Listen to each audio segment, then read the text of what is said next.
नमस्कार मित्रांनो, स्वागत आहे तुमचं आपल्या चॅनलमध्ये. आज आम्ही आलो आहे कपिलेश्वरावर. तर म्हटलं मग आता थोडंसं तर तलाव लागूनच आहे. मग म्हटलं चला वरतं पाहून घ्या. तर दृश्य आमचं भिंतीवर आहे. आम्ही पाहून घ्या तलाव. रोशनी पाया चालली घुमून राहिली, तिथे मस्त आवडून राहिलं भीतीवर घुमाले. पाहू शकता तुम्ही आता आपल्या कपिलेश्वराची यात्रा कशा प्रकारची आहे. तर फक्त मोठी यात्रा नाही आहे, छोटीशी यात्रा आहे. कारण की आत्ताच उरूस झाला, 8 दिवस झाले.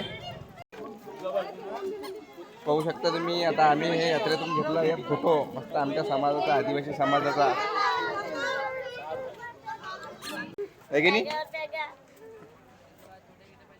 टाकून असे वरतं करणं 100 घेतला. कोणता घेतला? बिरसा मुंडाचा. कुठे बिरसा मुंडा? तिकडे ठेवला.